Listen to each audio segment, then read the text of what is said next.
الحمد لله نحمده ونستعينه ونستغفره ونؤمن به ونتوكل عليه ونعوذ بالله من شرور أنفسنا ومن سيئات أعمالنا من يهده الله فلا مضل له ومن يضلله فلا هادي له ونشهد أن لا إله إلا الله وحده لا شريك له ونشهد أن سيدنا وسندنا ومولانا محمدا عبده ورسوله أرسله الله إلى كافة للناس بشيرا ونذيرا وداعيا إلى الله بإذنه وسراجا منيرا أما بعد فأعوذ بالله من الشيطان الرجيم بسم الله الرحمن الرحيم يا أيها الذين آمنوا إذا نودي للصلاة من يوم الجمعة فاسعوا إلى ذكر الله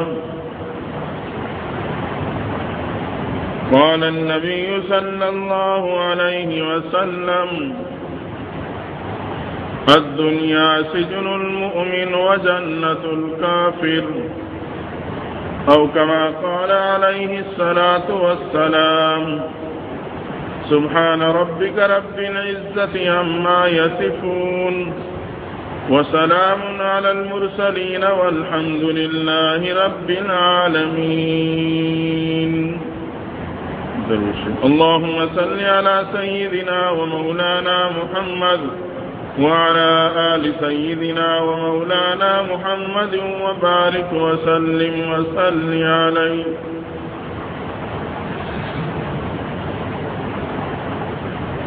محترم سامعین، قرآن مجید کی ایک آیت کریمہ حدیث مبارکہ آپ کے سامنے بیان کی گئی ہے۔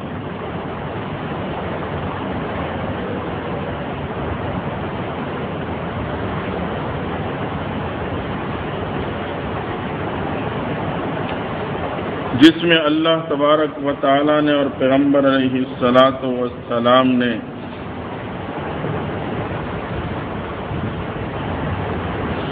مسلمان کی طرز زندگی کو بیان فرمایا ہے۔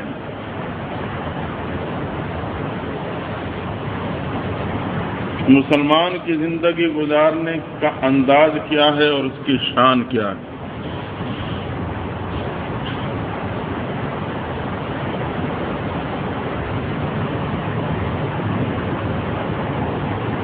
پیغمبر علیہ الصلاۃ والسلام ارشاد فرماتے ہیں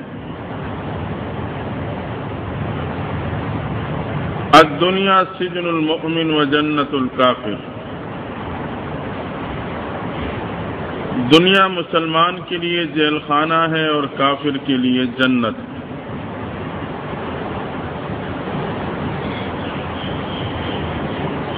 انتہائی مختصر کلام ہے لیکن مفہوم انتہائی وسیع ہے۔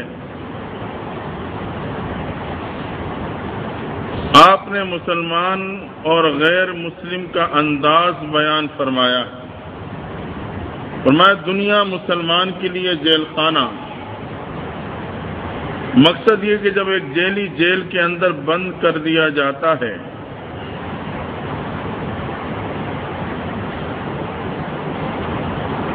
تو اس کی پہلی کیفیت یہ ہوتی ہے کہ اس جگہ کو وہ اپنے مستقل رہنے کی جگہ نہیں سمجھتا۔ دوسری کیفیت یہ ہوتی ہے کہ وہ وہاں سے ہر وقت نکلنے کی تیاری میں ہوتا ہے، اور تیسری کیفیت یہ کہ وہ جانتا ہے کہ میں یہاں کے قوانین کا پابند ہوں، اگر خلاف ورزی کروں گا تو میرے سزا میں اضافہ کر دیا جائے۔ فرمائے یہ دنیا مسلمان کے لیے جیل خانہ ہے۔ ایک مسلمان کی شان یہ ہے کہ دنیا کو اپنی مستقل رہنے کی جگہ نہیں سمجھتا، اور دوسری کیفیت یہ ہوتی ہے کہ وہ ہر وقت دنیا سے نکل کر آخرت کے سفر پہ جانے کے لیے تیار ہوتا،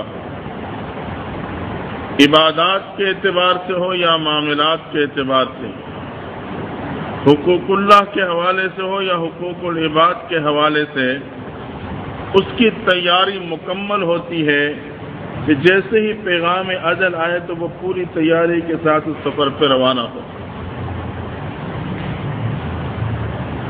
اور تیسری کیفیت یہ کہ وہ یہاں اپنے آپ کو آزاد نہیں بلکہ پیغمبر صلوات والسلام کے شریعت کے قوانین کا پابند سمجھتا کہ میں شریعت کے احکامات کا پابند ہوں، اگر خلاف ورزی کرتے ہوئے زندگی گزاروں گا تو آخرت دنیا میں بھی سزا کا مستحق ٹھہروں گا۔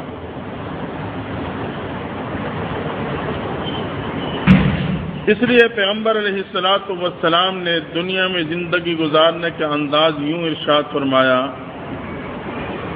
تم دنیا میں ایسے زندگی گزارو کأنک غریب او عابر السبیل، جیسے کہ تم اجنبی ہو۔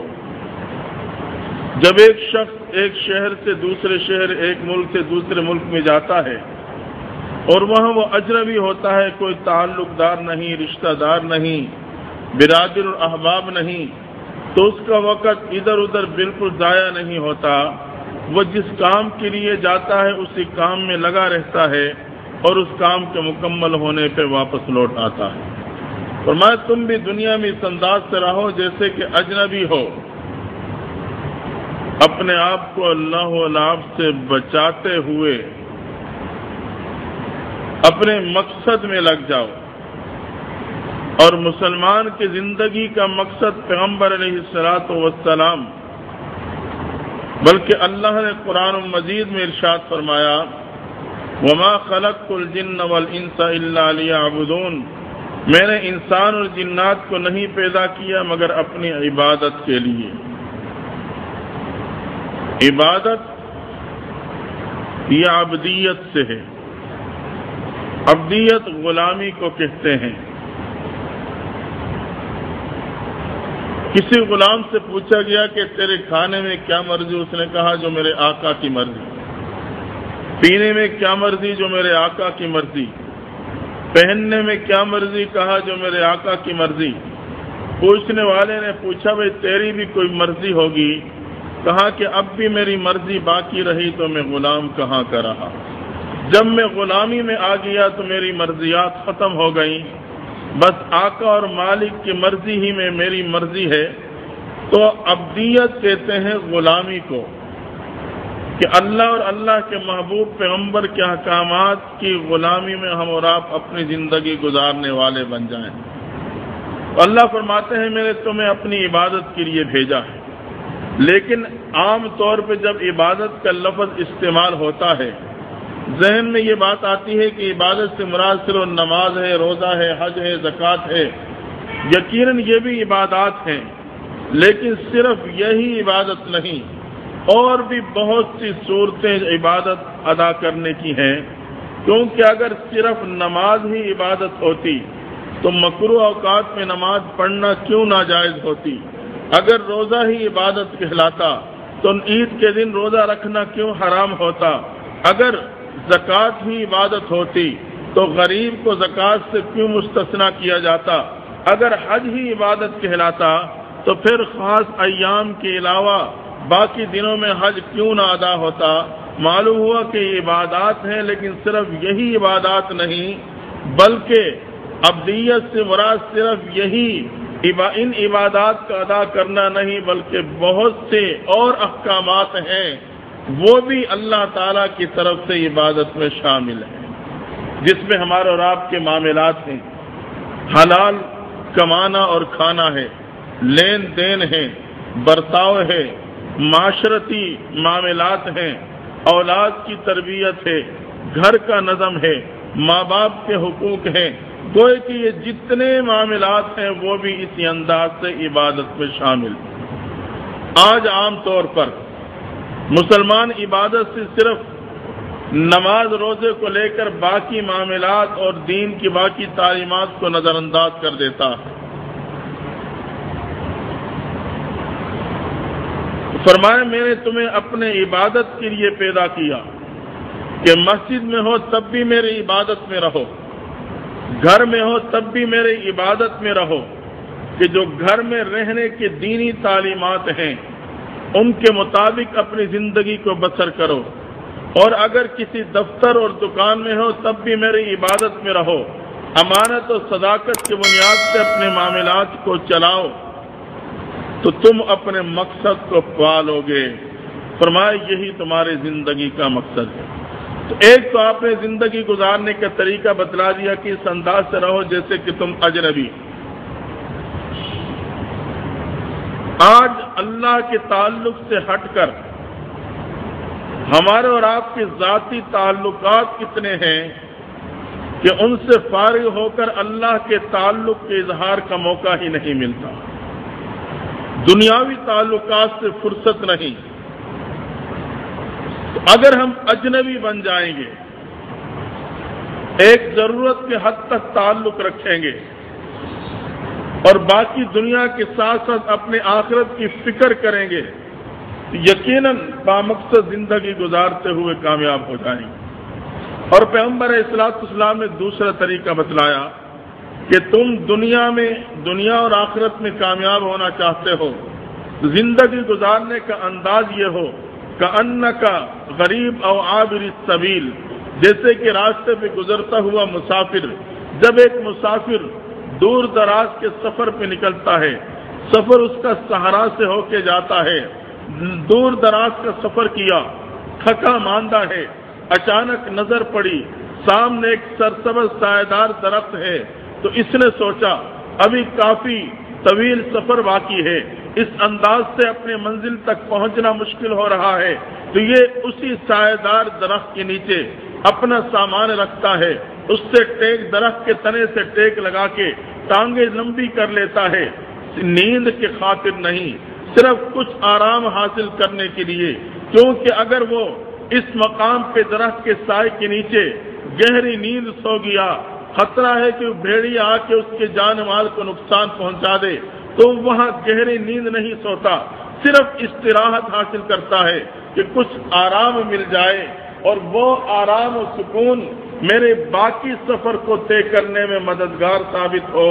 تو وہ اس نیت سے اس سایہ دار درخت کے نیچے ٹھہر جاتا ہے۔ جب وہاں کچھ آرام پا لیتا ہے، پھر اگلا سفر اس کے لیے آسان ہو جاتا۔ فرمایا تم بھی اس انداز سے رہو جیسے کہ راستے پہ چلتا ہوا مسافر ہے کہ عالم الست سے چلے، ماں کے پیٹ میں آئے، دنیا میں آئے، گوئے کہ دنیا کی مثال اس سایہ دار درخت کے مانند ہے، جہاں تمہیں راحت و سکون ملا۔ تمہارے لیے اللہ تعالیٰ نے نعمتوں کو پیدا کیا، لیکن ساتھ ہی آگاہ کر دیا کہ یاد رکھنا یہاں کہیں غفلت کا شکار ہو کر دنیا کی رنگینی میں، دنیا کی راحت و سکون میں کہیں اپنی منزل کو بھول نہ جانا، اور کہیں گہری نیند نہ سو جانا۔ ایسے نہ ہو کہ تمہارا دشمن شیطان وہ ڈاکہ ڈالتے ہوئے تمہارے ایمان کو سلب نہ کر جائے، تم آرام کی نیند سو رہے ہوگے، تم دنیا کے عیش و عشرت میں مبتلا ہو جاؤ گے، تمہیں اپنے ایمان کا کہ تحفظ کا خیال نہ رہے گا، اور وہ حملہ کرتے ہوئے تمہارے ایمان اور اعمال کو ضائع کر دے گا۔ فرمائے یہاں وقت گزارو لیکن سو کر نہیں، صرف کچھ وقت کے لیے تمہیں دنیا میں بھیجا گیا ہے، اس وقت کو بامقصد بنا کر تم نے آخرت کے سفر پہ روانہ ہونا ہے۔ اب اگر میں اور آپ اس دنیا کو اس سایہ دار درخت کی مانند سمجھتے ہوئے یہاں ٹانگیں لمبی کر کے آرام کی نیند سو جاتا ہوں، تو یقیناً میرے اور آپ کا دشمن میرے تلاش میں ہے، وہ میرے اور آپ کے پیچھے ہے۔ وہ تو قرآن کہتا ہے تمہارا ازلی دشمن ہے، جیسے ہی موقع ملے گا میرے اور آپ کے ایمان کو سلب کر جائے گا، ایمان کو ضائع کر دے گا، اعمال سے محروم کر دے گا، اور پھر میں اپنے آخرت کے منزل میں کامیاب نہیں ہو سکوں گا۔ اس لیے ہمیں ہوشیاری کے ساتھ دنیا میں رہتے ہوئے ہر موقع پہ حلال حرام کی تمیز کرنی ہوگی، جائز ناجائز کو دیکھنا پڑے گا، اپنے پرائے کا خیال کرنا ہوگا، ایک ایک لقمے کو دیکھ کر مجھے استعمال کرنا پڑے گا۔ ہاں، میں آنکھوں کی حرکت پہ بھی نظر رکھوں، میں زبان کی حرکت کو بھی نظر رکھوں، میں کانوں کی سنوائی پہ بھی نظر رکھوں، اپنے ہاتھ پاؤں کی حرکت کو بھی نظر رکھوں، حتیٰ کہ دل و دماغ کی سوچ کی بھی نگرانی کروں۔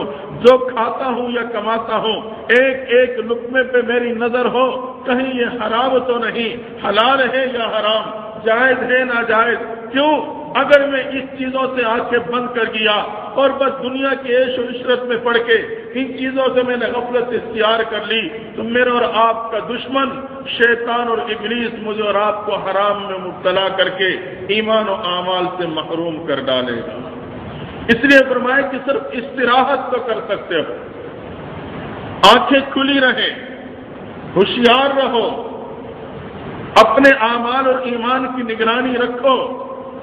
ہاں، جو وقت تمہیں دنیا میں ملا ہے اسے اس دنیا میں عملی میدان میں اچھے انداز سے گزارو گے تو یہ تمہاری عملی زندگی آخرت کے سفر میں تمہارے لیے مددگار ثابت ہو جائے گی۔ پھر قبر کی کٹن مراحل آسان ہو جائیں گے، حشر کے سخت لمحات آسان ہو جائیں گے۔ اور اگر میں نے یہاں آنکھیں بند کر لی، کبوتر کی طرح بس آنکھیں بند کر لی ہے، یقیناً شیطان بلی کی طرح آ کے مجھے اور آپ کو گردن سے پکڑے گا اور ہمیشہ کے لیے دنیا اور آخرت میں رسوا کر ڈالے گا۔ پیغمبر علیہ السلام نے خوبصورت انداز سے مثال دے کر مجھے اور آپ کو سمجھا دیا، اس انداز سے زندگی گزارو جیسے راستے پہ چلتا ہوا مسافر سایہ درخت کے نیچے ٹھہرتا ہے صرف استراحت حاصل کرنے کے لیے۔ وہ وہاں اپنے مال کی بھی حفاظت کرتا ہے، اپنی جان کی بھی حفاظت رکھتا ہے، دائیں بائیں ماحول پہ بھی نظر رکھتا ہے، کہیں کوئی درندہ تو میرے طرف نہیں آ رہا، کہیں کوئی زہریلا جانور تو میری طرف نہیں بڑھ رہا، کہیں حشرات کو مجھے نقصان نہیں پہنچا دیں گے۔ وہ ہر طرف نظر رکھتے ہوئے صرف کچھ دیر آرام حاصل کرتا ہے اور پھر اپنی منزل کی طرف روانہ ہو جاتا ہے۔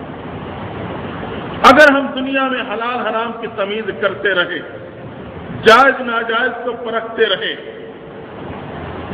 یقیناً آخرت کا سفر مسلمان کے لیے آسان کر دیا جائے۔ اور اگر یہاں میں نے آنکھیں بند کر لی کہ جب دنیا سے جائیں گے پھر دیکھا جائے گا، اللہ تعالیٰ مجھے اور آپ کو میرے اور آپ کی سطح کے مطابق سمجھا رہا۔ میرے بندے آنکھیں نہ بند کرنا کہ جو جی میں آئے کرتا چلا جاؤں، بس کل قیامت کے دن صرف وہی دیکھا جائے گا۔ فرمایا نہیں، قیامت کے دن تیرے ہر عمل کے خلاف 4 گواہ پیش ہو جائیں گے، ہر عمل کے خلاف 4 گواہ پیش ہو جائیں گے۔ بتلانا یہ مقصود ہے کہ وہاں پھر جان چھڑانی مشکل ہوگی۔ قرآن مجید بتلاتا ہے سب سے پہلا گواہ جو قیامت کے دن میرے اور آپ کے اعمال گناہ کے خلاف پیش ہوگا، وہ زمین کا وہ خطہ اور ٹکڑا ہے جہاں کھڑے بیٹھے اور لیٹے میں اللہ کی نافرمانی کا مرتکب ہوا۔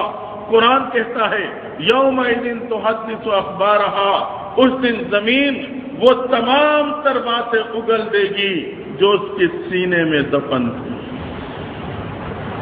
جس خطے پہ اٹھتے بیٹھتے چلتے پھرتے لیٹنے میں گناہ کا مرتکب ہوا، وہی زمین کا خطہ قیامت کے دن میرے اور آپ کے خلاف اس گناہ کی گواہی دیتے ہوئے ان باتوں کو اگل کے رکھ لے گی کہ یا اللہ، دنیا میں تیرے ایسے بندے بھی تھے جو رات کی تاریکی میں میرے سینے پہ جھکتے، اپنے پیشانی کو تیرے در پہ جھکا کر زار و قطار روتے ہوئے اپنے آنسوؤں سے میرے سینے کو ٹھنڈا کر دیتے تھے، لیکن یہ وہ بدبخت انسان تھا جو رات کی تاریکی میں میرے سینے پہ چلتا پھرتا اٹھتا بیٹھتا تیری نافرمانی میں مبتلا رہتا تھا۔ فرمایا اگر میں نے اس بات کو نظر انداز کر دیا کہ کوئی نہیں، یہاں تو آرام کی نیند سو جاؤ، شراب کباب میں مبتلا رہو، حلال حرام کو نہ دیکھو بس جمع کرتے رہو، دوسرے کے حق کو نہ دیکھو بس اپنا ہی حق وصول کرتے رہو، نہ ظلم کو دیکھا، نہ جبر کو دیکھا، نہیں دوسروں کے معصوم بچوں کو دیکھا، نہ اس کمزور جنس عورت کو دیکھا، نہ بوڑھے سفید ریش بوڑھوں کو دیکھا۔ یہ تو تب پتہ چلے گا جب ظلم کرنے والا اپنے بچوں پہ دردمند کر دیا جائے، جب ظلم کرنے والا اپنے گھر کی عورتوں پہ دردمند کر دیا جائے، جب اس کے اپنے بچوں پہ وہ حالات آئیں گے تو پھر اسے اندازہ ہوگا کہ اس کی کیسی تکلیف ہوتی ہے۔ فرمایا سب سے پہلے زمین کو خطہ کو باتیں اگل دے، اور دوسرا گواہ اگر میں نے دنیا میں آنکھیں بند کر کے رکھی، ہوشیار نہ رہا کہ اپنے اعمال اور ایمان کی حفاظت کرتا رہوں، کہیں اونچ نیچ آئے تو سچی پکی توبہ کر جاؤں، اسی طرح غفلت میں پڑا رہا، فرمایا قیامت کی دوسرا گواہ جو میرے خلاف پیش ہوگا، قرآن اس کا نقشہ کھینچتا ہے، فرمایا دوسرا گواہ قیامت کے دن وہ نام اعمال ہوگا، ووضع الکتاب اذا الصحف نشرت، جب نام اعمال کو پھیلا دیا جائے گا، کتاب کو کھول دیا جائے گا، جب یہ اس مکان نام اعمال پہ کتاب پہ نظر ڈالے گا، دیکھ کر چیخ اٹھے گا، یا ویلتنا ما لهذا الکتاب لا یغادر صغیرۃ ولا کبیرۃ الا احصاها، ہائے ہائے میرے اس نام اعمال کو کیا ہوا، اس نے تو نہ میرے کسی چھوٹے عمل کو چھوڑا نہ بڑے عمل کو چھوڑا، یہ تو ایک ایک عمل کو محفوظ کر رکھی ہے، کیونکہ قیامت کے دن انسان کے بھول کی صلاحیت کو ختم کر دیا جائے گا، پھر اسے بچپن سے لے کر موت تک اپنے تمام اعمال اس کو بالکل یاد رہیں گے۔ میں نے بچپن سے لے کر موت تک، بلوغت سے لے کر موت تک اس انداز سے زندگی گزاری ہے، فلاں وقت یہ عمل کیا تھا اور فلاں وقت یہ عمل کیا تھا۔ جو بھول کی صفت ہے وہ ختم ہو جائے گی، ہر چیز یاد آ جائے گی۔ دنیا میں اللہ نے بھول کی صلاحیت اس لیے عطا فرمائی تاکہ نظام کائنات چل سکے۔ اگر ہم بھول کی صفت دنیا میں نہ ہوتی تو یقیناً زندگی ہی عذیر ہو جاتی، پھر تو نہ تو ماں اور باپ کی جدائی کی کا صدمہ ہی ہم نہ بھول پاتے، پھر تو اگر کوئی صدمہ آتا اسے نہ بھول پاتے تو ہماری زندگی عذیر ہو جاتی اور ہر وقت اسی پریشانی میں مبتلا رہتے۔ میرے خالق کا احسان و کرم ہے، دنیا میں بھول کی صلاحیت عطا کر دی، اور ماں جیسے شفقت کا سایہ رخصت ہو جاتا ہے، چند دنوں بعد اللہ تعالیٰ خود ہی حوصلہ دے دیتا ہے، کچھ اور وقت گزرتا ہے، یہ بالکل صدمے کو ہی بھول جاتا ہے اور ایک نظام کے مطابق اپنی زندگی کو گزارنے لگتا ہے۔ لیکن قیامت کے دن یہ صلاحیت جب سلب ہوگی، نام اعمال سامنے آئے گا، دیکھ کر ہی بے قرار ہو جائے گا، یا ویلتنا ما لهذا الکتاب، اس کتاب کو کیا ہوا، اس نے تو ہر چیز محفوظ کر رکھی ہے۔ فرمائے دوسرا گواہ تیرے گناہ کے بدلے میں تیرا نام اعمال پیش کر دیا جائے، اور تیسرا گواہ میرے اس غفلت کی زندگی کے مقابلے میں جو آئے گا وہ صحیفے اور وہ فائل ہوگی جو میرے اور آپ کے دائیں بائیں کندھوں پہ بیٹھے ہوئے کرام الکاتبین تیار کر رہے ہیں۔ کرام الکاتبین یعلمون ما تفعلون، فرمائے یہ جانتے ہیں جو کچھ تم کر رہے ہو، یہ دائیں بائیں جو فرشتے تمہارے ساتھ لگا دیے، یہ کرام الکاتبین یفعلون ما تفعلون، یہ جانتے ہیں ہر اس بات کو جو تم کر رہے ہو، کیونکہ یہ ایک ایک بات کو طاہر محفوظ کرتے جا رہے ہیں۔ فرمائے قیامت کے دن اس فائل کو بھی پیش کیا جائے گا، یہی کرام الکاتبین یہ فائل لے کے آئیں گے، اللہ اس کی یہ فائل جو ہم نے پوری زندگی میں تیار کی ہے، جو اس کا کریکٹر ہے، ایک کریکٹر سرٹیفکیٹ، اور اس رجسٹر کو سامنے لایا جائے گا، اور وہی کریکٹر سرٹیفکیٹ سے پتہ چلے گا اس نے اپنی زندگی کو کیسے غفلت میں گزارا۔ فرمائے یہ تیسرا گواہ ہوگا جو اس کے خلاف اس عمل کے بدلے میں پیش ہو جائے گا۔ ایک روایت میں آتا ہے یہ سارے گواہ پیش ہوں گے، زمین کا ٹکڑا ہے، نام اعمال ہے، حتیٰ کہ فرشتوں کی تیار کردہ فائل ہے۔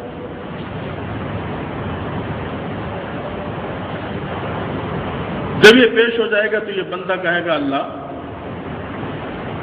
یہ فرشتوں تو میرے ازل سے دشمن تھے، یہ تو میرے پیدا ہونے سے پہلے ہی میرے مخالف تھے، انہوں نے تو کہا تھا کہ اللہ انسان کو پیدا نہ کرنا، یہ فساد کرے گا، خون بہائے گا، اللہ یہ تو ان کی تیار کردہ فائل ہے، یہ تو ویسے ہی میرے ساتھ موافقت نہیں رکھتے تھے، انہوں نے تو میرے وجود کو ہی برداشت نہیں کیا تھا۔ میں وہ سب کچھ جاننے کے باوجود بھی جب یہ عذر پیش کرے گا، ساتھ ہی کہے گا کہ میں تب تسلیم کروں گا جب میرے جسم کے اعضاء خود گواہی دیں۔ یہ تو فرشتوں سے بنائی ہوئی فائلیں ہیں، میں کیسے تسلیم کروں؟ یہ تو میرے وجود کو برداشت نہیں کر رہے تھے۔ جب آپ نے کہا تھا کہ میں زمین پہ اپنا خلیفہ پیدا کرنا چاہتا ہوں، فرشتوں نے کہا تھا عبادت کے لیے تو ہم کافی ہیں، انسان کو کیوں پیدا کرتے ہو؟ یہ تو فساد کرے گا، خون بہائے گا۔ ہاں، میرے اپنے جسم کے اعضاء گواہی دے، پھر تو میں تسلیم کروں۔ پیغمبر علیہ الصلوۃ والسلام فرماتے ہیں، بلکہ قرآن میں اللہ تعالیٰ نے اس بات کو وضاحت فرما دی، جب وہ اس انداز سے بات رکھے گا دوستو وہاں چھٹکارا مشکل ہے۔ اللہ فرماتے ہیں نختم علی افواہہم، پھر اس کی زبان پہ مہر لگا دی جائے۔ زبان جو دنیا میں غلط بیانی اور چرب اللسانی سے کام لیتے ہوئے تجھے بچا لیا کرتی تھی، زبان پہ مہر لگا دی جائے گی، اب زبان نہیں بول سکتی۔ نختم علی افواہہم، ان کے منہ پہ مہر لگا دی جائے گی۔ وَتُكَلِّمُنَا أَيْدِيهِمْ وَتَشْهَدُ أَرْجُلُهُمْ بِمَا كَانُوا يَكْسِبُونَ، اور اس کے ہاتھ اور پاؤں رانوں کو قوت گویائی دی جائے گی۔ اس کے اپنے جسم کے یہ اعضاء بولتے ہوئے اس کے خلاف گواہی دیں گے، یا اللہ ہم گواہ ہیں، اس نے تیرے خلاف ہمیں اس انداز سے استعمال کیا تھا۔ جب اس کے اپنے اعضاء بول پڑیں گے، اب اس کے پاس کوئی عذر باقی نہ رہے گا۔ زبان تو بول نہیں سکتی کہ انکار کر دے، وہ اعضاء بولیں گے۔ دوستو اگر میرے ذہن میں یہ بات ہے کہ یہ کیسے ممکن ہے، جس خالق نے اس زبان کے چھوٹے سے ٹکڑے کو گویائی دی ہے، کیا وہ جسم کے ہاتھ کے حصے کو گویائی نہیں دے سکتا؟ وہ ران اور ٹانگ کو گویائی نہیں دے سکتا؟ یقیناً دے سکتا ہے۔ وہ گویائی دے تو کھجور کے خشک تنے کو بلوا دے، بلوائے تو وہ پتھر اور کنکریوں کو بلوا دے۔ یہ تو پھر بھی انسان کے جسم کے اعضاء ہیں جو بولنے والا ہے۔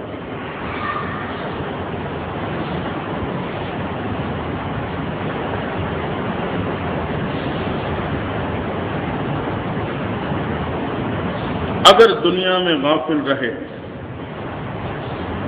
یہ سوچ کر ہم نے آنکھیں بند کر لی کہ چلو سایہ دار درخت ہے، بڑی خوبصورت ہوا چل رہی ہے، بڑی آرام کی نیند آ رہی ہے، یہاں عیش و عشرت میں بس مگن ہو جاؤں،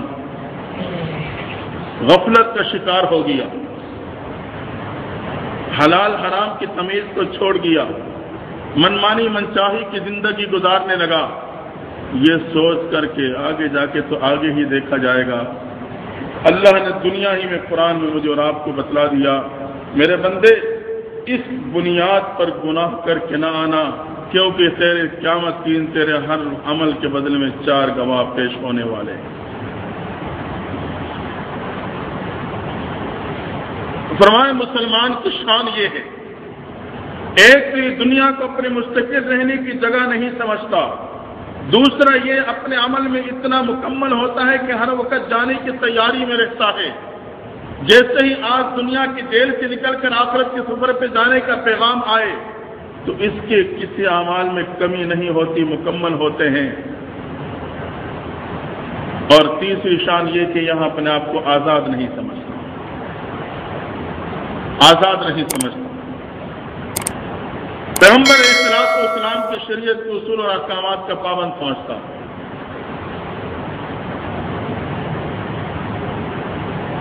اور دوسرے جملے میں فرمائے کہ ایک کافر دنیا جیسے مسلمان کے لیے جیل خانہ ہے، کافر کے لیے جنت۔ اب ویسی یہ جملہ سمجھ میں نہیں آتا۔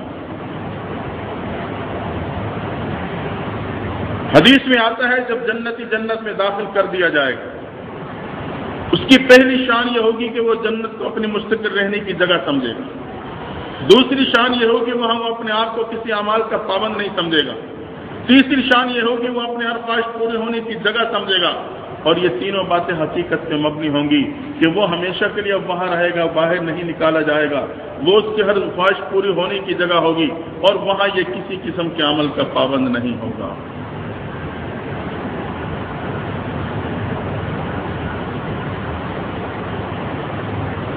فرمایا دنیا مسلمان نہیں، کافر کے لیے جنت ہے۔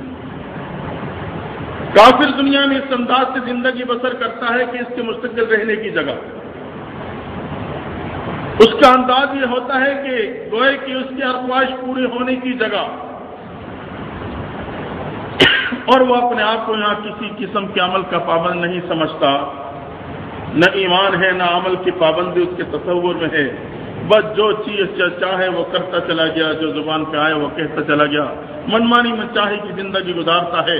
تو یقیناً اس انداز سے دیکھیں تو یہ دنیا کافر کے لیے جنت ہے، کہ جو انداز جنتی کا جنت میں ہوگا وہی انداز ایک کافر کا دنیا میں ہوتا ہے۔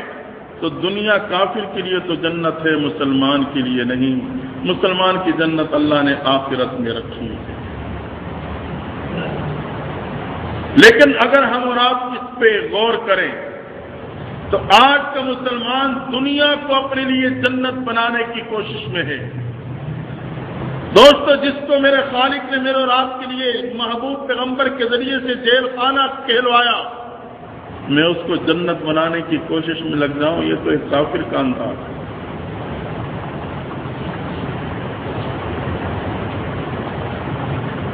تو مسلمان کی شان یہ ہے کہ ایمان کے ساتھ ساتھ یہ عملی میدان میں رہتا ہے۔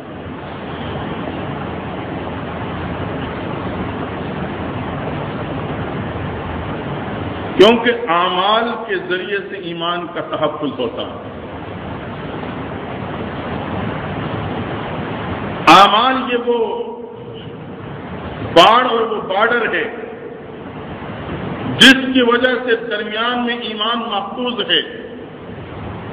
اگر اعمال کی دیوار ہم نے گرا دی، دوست میرے اور آپ کا عزیز دشمن شیطان بآسانی اس ایمان کی ہیرے کو چرا کے لے جائے۔ ایمان دل میں، ایمان کا تعلق دل سے۔ مثلا میں یہ کہوں کہ آپ کا ایمان ہے کہ میرے ہاتھ میں یہ مائک، آپ کہیں ہاں ہمارا ایمان ہے، تو یہ جواب غلط ہے کیونکہ میں نے سوال ہی غلط کیا۔ ایمان کا تعلق مشاہدے سے نہیں۔ یہ تو میں کہہ سکتا ہوں کہ ہاں میرا یقین ہے کہ آپ کے ہاتھ میں اسپیکر ہے، مائک ہے، لیکن میں یہ کہوں کہ میرا ایمان ہے، یہ جواب غلط، کیونکہ یہ تو میں مشاہدہ کر رہا ہوں، دیکھ رہا ہوں۔ ایمان کا تعلق مشاہدے سے قطعاً نہیں ہے۔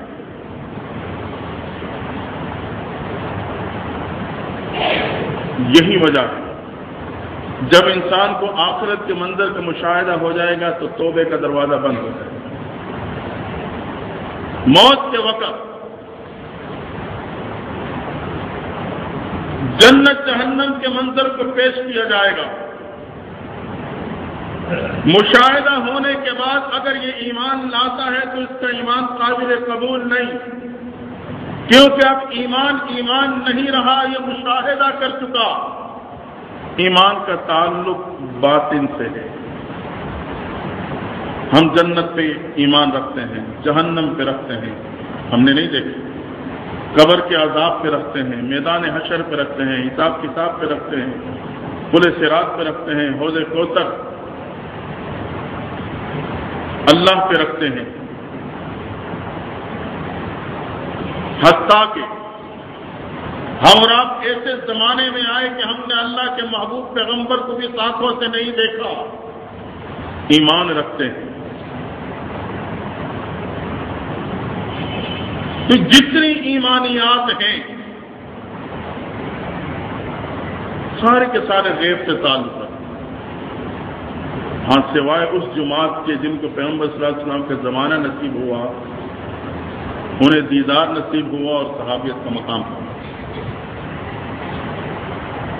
تو ایمان کی جگہ دل ہے، اور باقی جسم کے جتنے اعضاء ہیں اس کے ذریعے سے اگر جو میں عمل کرتا ہوں وہ اسلام کہلاتا ہے۔ اسلام کا تعلق ظاہر سے ہے، ایمان کا تعلق باطن سے ہے. ظاہری اعمال اسلام کہلاتے ہیں اور باطنی کیفیت اور یقین جو ایمان کی ہے وہ ایمان کہلاتا ہے. گوئے کہ اس ایمان کے تحفظ کے لیے اللہ تعالیٰ نے اوپر نیچے دائیں بائیں اس اعضاء کو مقرر کر دیا.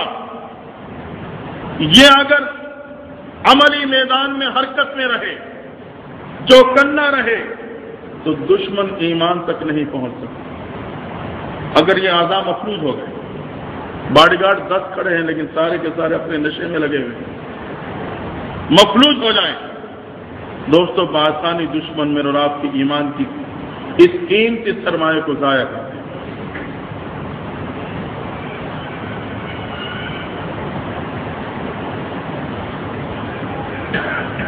آج کا یہودی اسی انداز سے چل رہا ہے. پاکستان کے جس جغرافیائی نقشہ ہے، بارڈر ہے، آپ سمجھتے ہیں کہ اس پہ تمام تر ہمارے مذہبی ذہن رکھنے والا طبقہ اور مسلح طبقہ، ہر شخص مذہبی ذہن رکھتا تھا اور مسلح تھا. قانونی طریقے سے اپنے تحفظ کے لیے ان کے پاس اسلحہ ہر گھر میں موجود. آج کیا وجہ ہے؟ بنو ہے، ہنگو ہے، سواد سے آتوں یہاں تک پہنچا اعلان کیا جاتا ہے کہ علاقے فلاں دن تک خالی کر دو. آج بھی وہاں کرفیو لگا ہوا ہو، جی خالی کر دو. کیا مطلب؟ یہ گھر کھلا چھوڑ کے جائیں یا تالے لگا کے جائیں؟ پیچھے تلاشی فوجیں لینی ہے، تلاشی کیا لینے، مال بھی غائب اور جو اسلحہ ہوگا وہ بھی غائب، تاکہ بالکل یہ سارے اطراف اور یہ بارڈر کو بالکل صاف کر دیا جائے. جنوبی پنجاب کی طرح اللہ ماشاءاللہ کسی کے پاس کوئی بچا کچا کوئی ایک ادھی رہ جائے نہیں تو مکمل طور پہ صفایا. دوستو آخر کیوں ہو رہا ہے، کس لیے ہو رہا ہے، کون نہیں جانتا اس بات.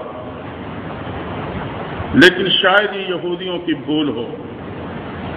مسلمان کی طاقت اسلحہ نہیں، مسلمان کی طاقت ایٹم نہیں، وہ تو ایمان کی قوت رکھتا. اگر میرے اور آپ کا ایمان محفوظ رہا، اللہ پہ یقین پختہ رہا، یقیناً نہتے ہاتھوں بھی اللہ تعالیٰ ان ظالموں کو ہاتھوں مجھے اور آپ کو رسوا نہیں کرے. تو یہ حقیقت ہے. اب تو ہم اور آپ خود دیکھ رہے ہیں یہ ساری چیزیں ساتھ چھوڑ جانے والی. حالات پلٹتے ہیں، معاملات کچھ اور بن جاتے ہیں، لیکن ایمان جو میرے اور آپ کے اپنے دل میں رکھتا ہوں، اگر میں اس کی حفاظت کر گیا، دشمن میرے اور آپ پہ غلبہ نہیں پاتا. اور اس کی حفاظت ہوگی اعمال کے ذریعے سے. میرے اور آپ کی یہ اعضاء پیغمبر اصلاۃ والسلام کی شریعت کے مطابق عملی زندگی میں مصروف رہے، جاگتے رہے، یہ باقاعدہ پہرا دیتے رہے، تو یہودیوں کا باپ شیطان میرے اور آپ کی ایمان کو نہیں چراتا. فرمائے مسلمان کی شان یہ ہے کہ دنیا میں رہتا ہے استراحت حاصل کرنے کے لیے تاکہ آخرت کا سفر اس کے لیے آسان ہو. اس مختصر سے حدیث مبارکہ میں آپ نے ایک مسلمان اور غیر مسلم کی شان بیان فرمائی. اگلی بات یہ ایسے پرفتن دور میں ہم اور آپ اپنے اس مقصد میں کیسے کامیاب ہوں؟ جہاں بھی جاتے ہیں فتنہ اور فساد ہے، مختلف انداز کے ساتھ ایمان پہ حملے ہیں. دوستو اس کے لیے سب سے بہترین آسان نسخہ وہ اس دور میں بری صحبت اور مجلس سے بچ کر نیک صحبت اور نیک مجلس میں اپنے آپ کو پابند کرنا. اب عام طور پہ مختلف اوقات میں قائم ہونے والے مجالس میں شاید میں اور آپ نہ پہنچ سکوں، لیکن جمعہ تو ایک ایسا موقع ہے کہ اس میں ہم اور آپ تو بآسانی شریک ہو سکتے ہیں. کم از کم جمعہ المبارک کا دن یہ تو ہم اسی لیے خاص کر لیں، بر وقت تیار ہو کر ہم جامع مسجد میں پہنچیں، بلکہ اس بیان سے پہلے پہنچیں تاکہ بیٹھ کے تو اپنے معمولات کر سکیں، تحیت المسجد پڑھیں، پھر معمولات تصویحات کر لیں، وقت ملے تو صلاۃ تسبیح پڑھ لیں، پھر تسلی کے ساتھ گفتگو سنیں تاکہ کوئی ذہن دین کے حوالے سے بنتا چلا جائے، اور اس کے بعد تسلی سے نماز پڑھ کر پھر ہم یہاں سے رخصت ہوں۔ اگر ہفتے میں یہ ایک دن میں نے اس اہتمام کے ساتھ گزارا، یقین میں اور آپ اپنے ایمان کے تحفظ میں کامیاب ہو جاؤں۔ ایک روٹین میں مستقل الگ وقت نکالنا نہیں پڑے گا، صرف جمعۃ المبارک کو ہی میں نے اہمیت دے دی اور پورا وقت لے کے میں آیا تو یقین یہی میرے اور آپ کے لیے کافی ہو جائے، کیونکہ جمعے کا دن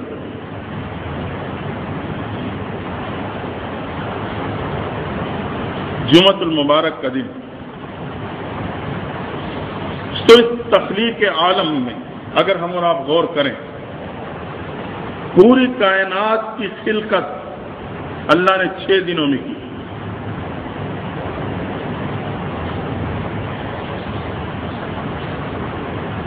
فی 6 ایام، پوری کائنات کو اللہ نے 6 دنوں میں بنایا۔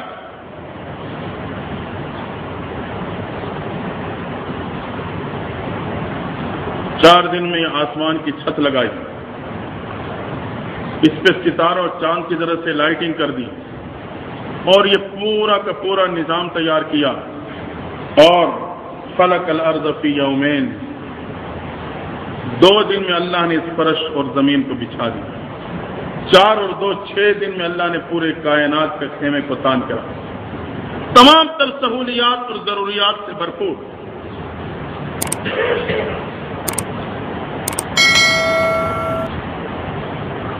اتوار کے دن سے آغاز ہوا ہے کائنات کی تخلیق کا، اور جمعے کے دن مکمل ہوا۔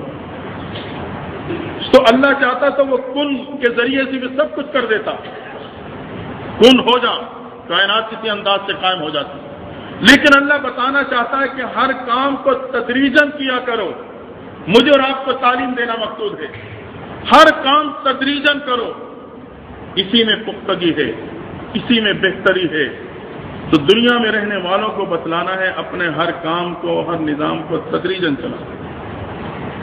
بعض وقت کیا ہوتا ہے کہ ایک جذبہ پیدا ہوتا ہے اور میں ساری رات کھڑا ہوں، نفلوں پہ نفل، صلاۃ تسبیح اور تسبیحات پہ تسبیحات، 2-4 دن کیا، تھک گیا، فرض نماز بھی رہے گی۔ عمل کرو، تھوڑا کرو، مسلسل کرو۔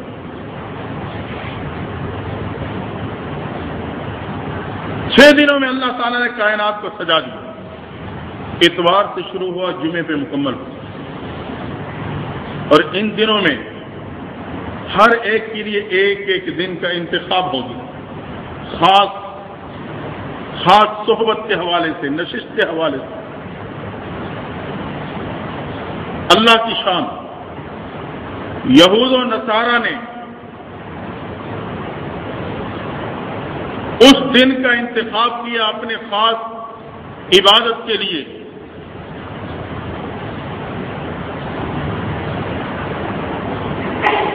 جو عیسیٰ علیہ السلام کی پیدائش کے حوالے سے۔ انہوں نے کہا کہ عیسیٰ علیہ السلام کی پیدائش کے دن کو ہم اپنے لیے خوشی کا دن مقرر کرتے ہیں، برتھ ڈے، اور اس کو انہوں نے اپنی بنیاد بنا دی۔ آج وہ اثرات میرے اور آپ میں بھی پائے جاتے ہیں۔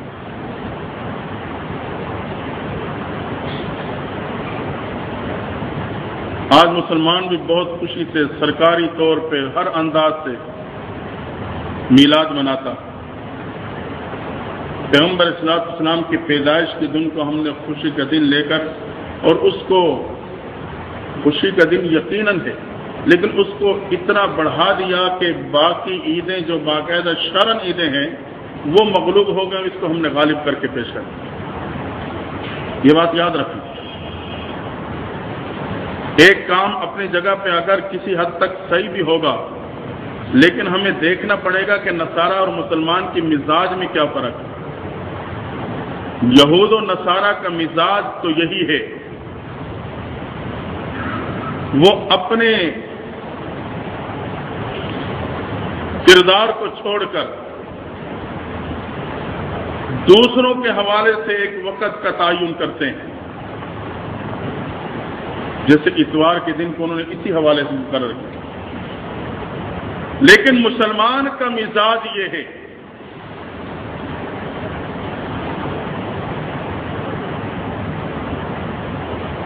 کہ وہ کسی خاص عبادت یا خوشی کے حوالے سے اس نسبتوں کو لے کر صرف اسی پہ اکتفا نہیں کرتا، بلکہ کردار کی بنیاد پر وہ ایسے مواقعوں کو اپناتا ہے.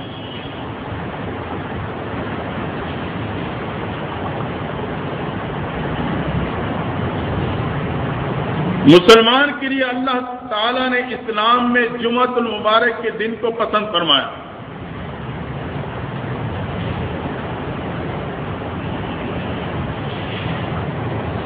اس لیے کہا جاتا ہے کہ سیرت پہ نظر رکھو، جو کردار، جو آنے کا مقصد ہے.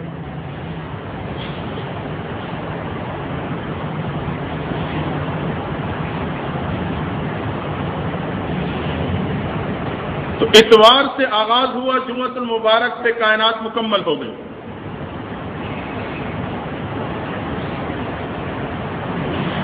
اسلام میں مسلمانوں کے لیے جمعۃ المبارک کے دن کو افضل الایام قرار دیا گیا، سب سے فضیلت والا دن، سب سے زیادہ عظمتوں والا دن.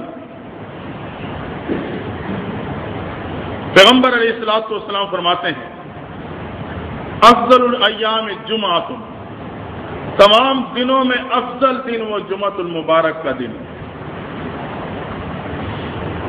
ایک تو اس پہ کائنات کا اختتام ہوا،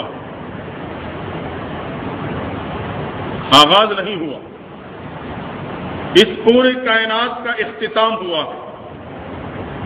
جو ایک کام تھا وہ مکمل ہوا. ایک کردار کی تکمیل ہوئی. تو مسلمان کا مزاج یہ ہے کہ وہ کردار کی تکمیل پہ خوشی کا اظہار کرتا ہے. یہی وجہ ہے کہ شریعت نے چھوٹی عید اور بڑی عید، عید الفطر اور عید الاضحیٰ کیسے موقع پہ مقرر فرمائی. فرمایا صرف بڑوں کی نسبتوں سے کو لے کر نہ بیٹھنا، اپنے کردار کو بھی پیش کرنا، اپنی محنت بھی کرنا. پورا مہینہ جس نے رمضان کے روزے رکھے، صبح شام بھوکا رہا، رات کو کھڑا قرآن سنتا رہا، اور اس نے پورا دن گرمی کی تپش میں اللہ کی رضا کے لیے مشکل برداشت کرتا رہا، رات کے آخری حصے میں اٹھتا ہے اور اس انداز سے وہ پورا مہینہ مسلسل مشقت کرتا ہے. ایک مہینہ جب اس نے کردار کو پیش کیا، اب اللہ نے کہہ دیا کہ اس مہینے کے بعد اب عید الفطر کے موقع پہ تو خوشی کا اظہار کر، کیونکہ تو نے اپنا کردار پیش کیا. اب جب تو خوشی کا اظہار کرے گا، میں تیرے اس مہینے کی کردار کی بنیاد پر اب تجھے انعامات سے نوازوں. اسی طریقے سے عید الاضحیٰ کا موقع، یہ حج کا عمل ادا کرنے کے بعد، حج جو 5 دنوں پہ مشتمل اس کے مناسک ہیں، اور یقیناً بڑے ہمت کے ساتھ اس کو مکمل کرنا پڑتا ہے، مشکلات کا سامنا بھی آتا ہے. یہ مسلسل شب و روز جب اسی عمل اور عبادت میں لگا رہتا ہے، حتیٰ کہ خانہ کعبہ کے اس سائیدار اور ٹھنڈے اس عمارت اور خوبصورت مقام کو چھوڑ کر یہ چٹیل میدان مینا میں چلے جاتا ہے. وہاں سے پھر عرفات کھلے آسمان کے نیچے کھڑا روتا اور گڑگڑاتا ہے. ادھر سے رات کی تاریکی میں میدان مزدلفہ میں آتا ہے، وہاں رات مکمل کر کے صبح پھر مینا میں پہنچتا ہے. وہاں پھر ہمت کرتے ہوئے یہ رمی جمرات اور کنکریاں مارتا ہے. ادھر سے پھر ہمت اور استقامت کا مظاہرہ کرتے ہوئے یہ قربان گاہ کی طرف بڑھتا ہے، جہاں ایک نوجوان کی صلاحیت کی جواب دے جاتی ہے. لیکن یہ ایمان کی طاقت کے ساتھ چلتا ہوا ان پورے مناسب کو ادا کرنے کے بعد گوئے کے بال کٹوا کے احرام تو کھول لیتا ہے، لیکن ابھی طواف زیارت باقی ہے، جو یقیناً مشکل ترین موقع ہے. یہ اسی تھکاوٹ کے باوجود پھر واپس حرم میں آتا ہے، اور انتہائی رش اور بھیڑ کے موقع پر، صحت ہے یا بیماری، یہ طواف زیارت کو مکمل کر کے حج کے مناسک کو مکمل کرتا ہے۔ جب اس نے 5 دن مسلسل شب و روز خالصتاً اللہ کو راضی کرنے کے لیے اس مجاہدات میں گزارے، اب شریعت کہتی ہے کہ تو عید الاضحیٰ کے موقع پہ قربانی کی صورت میں خوشی کا اظہار کر، میں تجھے انعام سے نوازنا چاہتا ہوں۔ ہاں، انہی کو دیکھتے ہوئے، انہی کی اتباع میں روئے زمین پہ جہاں بھی مسلمان رہتا ہے، شریعت ان کو بھی حکم دیتی ہے تم بھی یہاں جا کے اپنی قربانی ادا کرو، جانور کو قربان کرو۔ اللہ تمہیں تمہارے کردار پہ انعام یہ دینا چاہتا ہے جیسے خون کا قطرہ ٹپکے گا گناہوں کو معاف کر دیا جائے گا۔ تو اسلام کا مزاج یہ ہے، وہ کہتا ہے اپنا کردار پیش کرو پھر اللہ سے انعام پاؤ۔ تو یقیناً حقیقی کردار تو پیغمبر صلیٰ السلام کی سیرت ہے۔ تو ہم آپ کی عملی زندگی کو اپناتے ہوئے جب زندگی گزاریں گے تو اللہ تعالیٰ مجھے اور آپ کو اس کی دنیا اور آخرت کی انعامات سے نوازے۔ تو جمعے کا دن اللہ نے مسلمانوں کے لیے پسند فرما لیا۔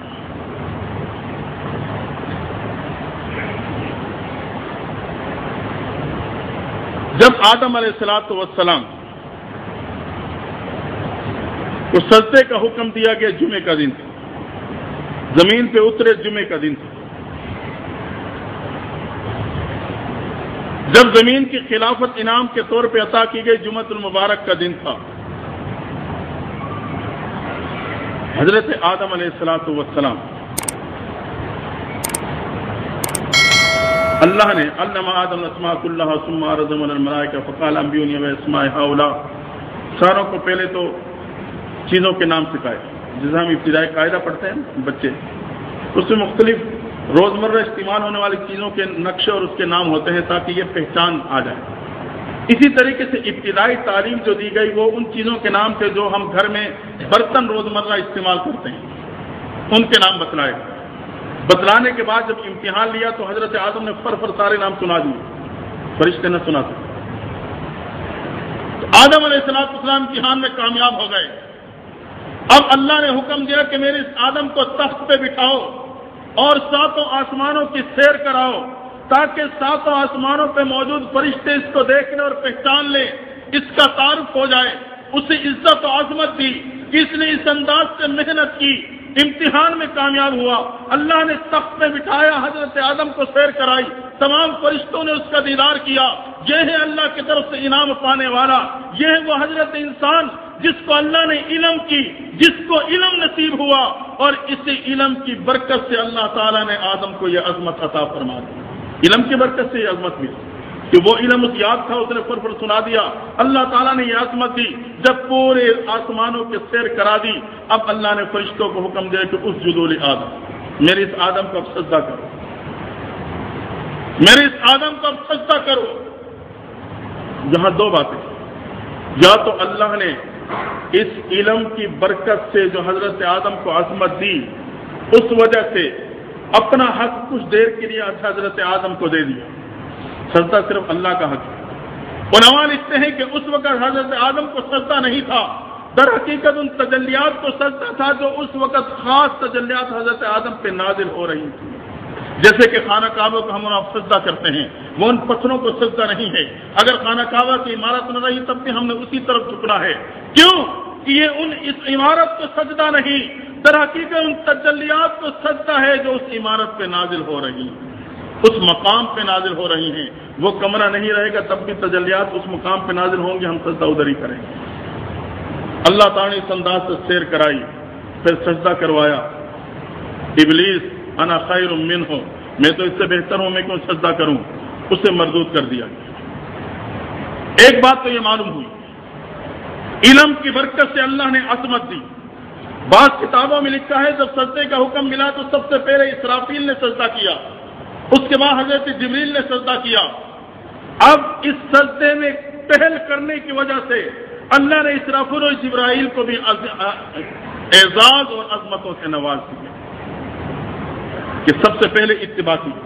اس لیے یاد رکھنا، علماء اور اہل اللہ کے ساتھ تعلق، ان کی خدمت اور ان کے ساتھ محبت، جیسے اللہ علماء اور اہل اللہ کو عظمت عطا فرماتے ہیں، ان کی خدمت اور ان کے ساتھ محبت کرنے والوں کو بھی اللہ تعالیٰ عزتوں سے نواز دیتا ہے۔ سب سے پہلے اسرافیل اور جبرائیل امین نے جب سجدہ کیا اللہ تعالیٰ نے انہیں بھی فرشتوں کے سردار بنا دیا۔ اللہ تعالیٰ پھر علم کی برکت سے علماء اور اہل اللہ کے ساتھ محبت اور ان کی خدمت کرنے والوں کو بھی اعزاز سے نواز دیتا۔ ایک تو ہم اس حلقوں سے تعلق رکھیں، جمعے کی بات کر رہا تھا،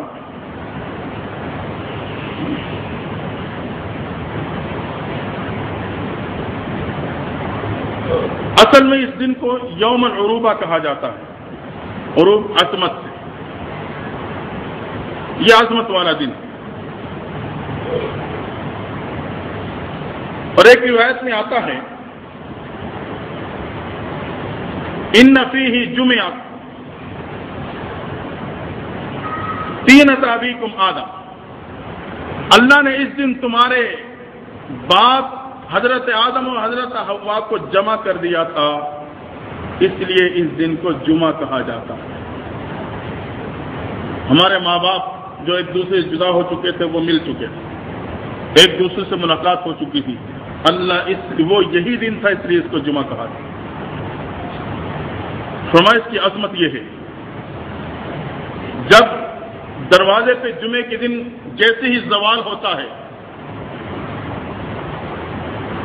فرشتے دروازوں پہ آ جاتے ہیں، یہ پیغمبر صلی اللہ علیہ وسلم کا فرمان ہے، جو بھی آتا ہے باقاعدہ اس کی حاضری لگائی جاتی ہے، یہ سب سے پہلے آیا، یہ اس کے بعد آیا، یہ اس کے بعد آیا، باقاعدہ اسی انداز سے ان کے ناموں کو درج کیا جاتا ہے، اور جب وہ اللہ کے سامنے پیش ہوتے ہوں گے تو انہیں اسی انداز سے پھر اجر بھی دیا جاتا ہے، کہیں اونٹ کی قربانی کا اجر، گائے کی قربانی کا اجر، یہ پھر تدریجاً اسی ترتیب کے ساتھ انہیں انعام سے نوازا جاتا ہے۔ ان کے نام اعمال میں ان کے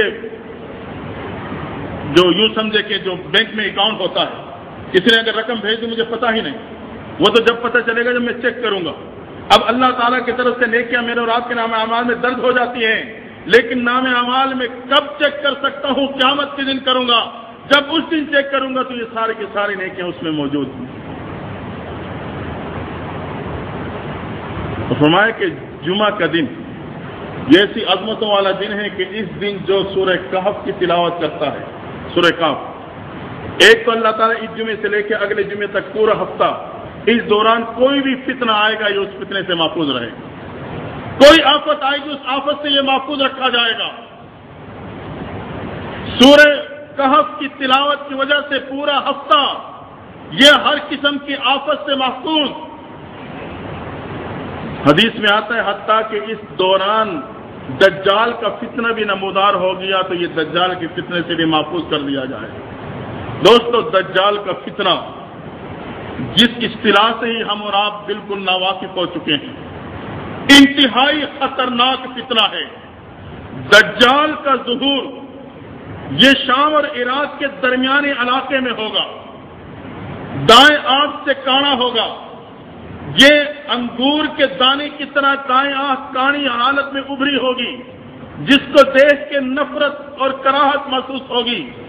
اس کی سواری اونٹ سے یہ گدھے سے بڑے جانور کی صورت میں ہوگی، اور اس کے پیشانی پہ لکھا ہوگا کاف فا اور را، کافر۔ ہر نہ پڑھا ہوا انسان بھی اسے پڑھ سکے گا۔ کافر کا لفظ ہوگا لیکن الگ الگ حروف ہوں گے۔ جب وہ چلے گا اس کے پاس ایک آگ ہوگی، ایک باغ ہوگا، جس کو وہ اپنے انداز سے اس کا مظاہرہ کرائے گا۔ آگ کو جنت کہے گا، آگ کو جہنم کہے گا، باغ کو جنت کہے گا، جبکہ حدیث میں آتا ہے در حقیقت الٹ ہوگا۔ جو آگ ہوگی اس میں جنت کا سکون ہوگا، اور جو باغ ہوگا اس میں دوزخ جیسی پریشانی ہوگی۔ جو لوگ آگ کو دیکھ کر گھبرا کے اس کے متبع بن جائیں گے وہ جہنم نہیں، وہ گوئے کے اس کے متبع ہو گئے اور باغ کو اپنا لیا تو انہیں جہنم کی طرح تکلیف ہوگی۔ جو اس کے خلاف ڈٹے رہے اور وہ آگ میں جلانے کی دھمکی دے گا، آگ میں اسے ڈالے گا، تو وہ جنت کی طرح سکون و سرور اس میں محسوس کریں گے۔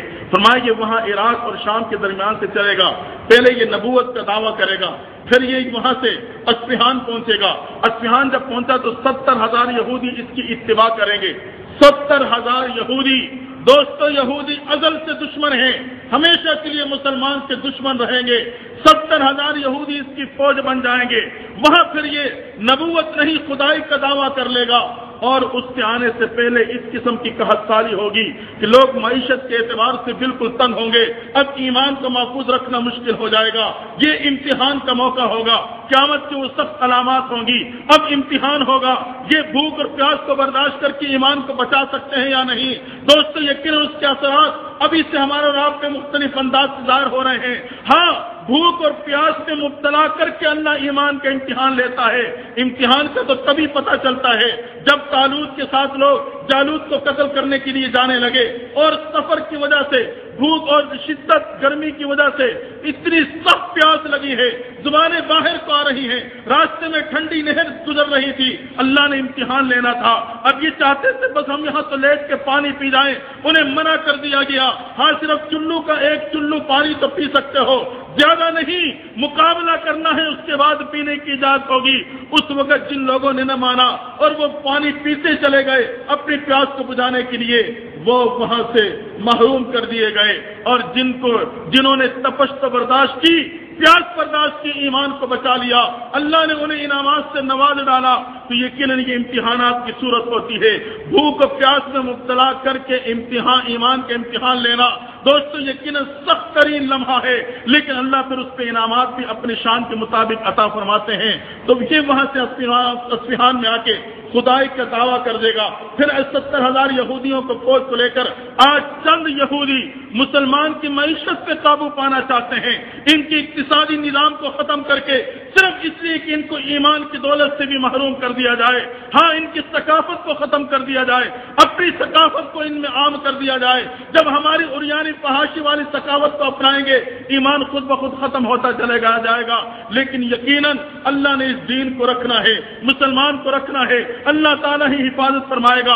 پھر وہ وہاں اپنے لشکر کو لے کر وہاں سے مکہ پہ حملہ کرنے کے ارادے سے چلے گا۔ فرشتے جو مکہ کے اطراف میں مکمر ہیں، روایت میں آتا ہے کہ فرشتے اسے وہاں داخل ہونے سے روک دیں گے، پھر وہاں سے یہ یمن کے راستے سے مکہ آئے گا، وہاں سے پھر یہ مردود ہو کے مدینہ پہ حملہ کرے گا، وہاں جا کے احد کے پہاڑ کے دامن میں پڑاؤ ڈال لے گا۔ اس وقت مدینہ کے شہر کے گوئی کی آبادی کا انداز یوں بدل چکا ہوگا کہ اس کے ہر طرف باقاعدہ دروازے ہوں گے، ہر دروازے پہ 2 فرشتے مقرر ہوں گے جو اس کو اندر داخل ہونے سے روکنے میں کامیاب ہو جائیں گے۔ پھر یہ اپنے یہودیوں کا لشکر لے کے وہاں سے دمشق کی طرف جائے گا۔ دمشق میں جا کے جب امام مہدی کا ظہور اس سے پہلے ہو چکا ہوگا، امام مہدی جو ہدایت دینے والے، جن کا نام بھی عبداللہ ہوگا، ان اپنا نام محمد ہوگا، باپ کا نام عبداللہ ہوگا، ماں کا نام آمنہ ہوگا، اور وہ 40 سال کی عمر میں ان کا ظہور ہوگا۔ ہاں وہ گوئے کے کچھ مائل لمبے قد کے ہوں گے، اور چہرہ ان کا گوئے کی کشادہ ہوگا، ناک باریک اور اونچی ہوگی، اور رنگ ان کا سیاہی مائل سفید ہوگا، 40 سال کی عمر میں ان کا ظہور ہوگا۔ وہ پھر دمشق میں وہاں دجال کے مقابلے میں اپنی صفوں کو صحیح کر رہے ہوں گے کہ عصر کے وقت عیسیٰ علیہ السلام میرے اور آپ کے عقیدے اور ایمان کے مطابق وہ دمشق کے جامع مسجد کے مشرق کی جانب جو مینار ہے، 2 فرشتوں کے بازوؤں پہ بازو رکھتے ہوئے اس مینار پہ اتر جائیں گے۔ جب وہ آ جائیں گے، نماز کا وقت ہے، امام مہدی فرمائیں گے آپ جماعت کرائیں، وہ کہیں گے نہیں آپ جماعت کرائیں، تو امت کی عظمت کو ظاہر کرنا تھا، جماعت ہوگی۔ اس کے بعد پھر عیسیٰ علیہ السلام باقاعدہ دجال کا، امام مہدی آپ کے ساتھ مل کر دجال کا مقابلہ کرتے ہوئے ختم کرنے میں کامیاب ہو جائیں گے۔ دوستو انتہائی سخت قسم کا فتنہ ہوگا کہ یہ گوئے کے ماں باپ کو زندہ کر کے دکھا دے گا، مار دے گا پھر زندہ کر دے گا، کہے گا میں خدا ہوں، جنت جہنم دکھاتا پھرے گا، حتیٰ کہ ایک شخص کو یہ مار دے گا، مارنے کے بعد اسے زندہ کر دے گا۔ جب اس کے ساتھ یہ معاملہ پیش آئے گا، وہ کہے گا اب تو مجھے یقین ہو چکا کہ تو دجال ہے، میں نے یہی تیرے بارے میں سنا تھا، تو یہ پھر اسے سزا دیتے ہوئے ختم کر ڈالے گا۔ تو یہ وہ فتنے آنے والے ہیں جو میرے اور آپ کے ایمان کا امتحان ہونے والا ہے۔ آئیں کوئی کہ پہلے سے ہمیں آزمایا جا رہا ہے، جھنجھوڑا جا رہا ہے، تاکہ ہماری تیاری ہو سکے۔ دوستو ہم سورہ کاف کی تلاوت کا اہتمام کریں، پورا ہفتہ گوئے کہ اس فتنے سے محفوظ رہیں گے، اور یہ جمعے کے دن وہ مبارک دن ہے۔ فرمائے اس دن 2 گھڑیاں ایسی ہیں جو کہ قبولیت کی ہیں، ایک روایت کے مطابق عصر سے مغرب تک، دوسری روایت کے مطابق جب امام خطبے کے لیے نکلتا ہے، منبر پہ آتا ہے، یا دونوں خطبے کے درمیان میں، لیکن اس وقت ہاتھ اٹھانا نہیں، صرف زبان سے آپ تو دعا مانگ سکتے ہیں۔ ہاں اور دوسری بات یہ فرمایا جمعے کے دن جب خطیب کے چہرے کو دیکھنا ایسا ہے کہ جس کے بدلے میں اللہ تعالیٰ قیامت کے دن اپنا دیدار عطا فرما دیں گے۔ تو انہیں عرض یہ کر رہا تھا اس پرفتن دور میں کم از کم ہم زیادہ وقت نہیں نکال سکتے تو جمعے کا دن تو فارغ کر لیں، بر وقت آئیں اور آخر تک تسلی کے ساتھ یہاں رہیں۔ اس پرفتن دور میں کچھ لمحات مجھے اللہ کے گھر میں سکون کے مل گئے، اللہ کے نبی باتیں سننے میں مل گئی، اللہ کے سامنے جھک کے گر گراتے ہوئے مانگنے میں مل گیا۔ دوستو یقیناً یہی لمحہ میرے اور آپ کی حفاظت کا ذریعہ بن جائے گا۔ اللہ تعالیٰ ہمیں اور آپ کو عملی زندگی نصیب فرمائے، فتن و امتحانات سے محفوظ فرمائے، اللہ تعالیٰ مسلمانوں کی حفاظت فرما لے۔ وآخر دعوانا الحمدللہ رب العالمین۔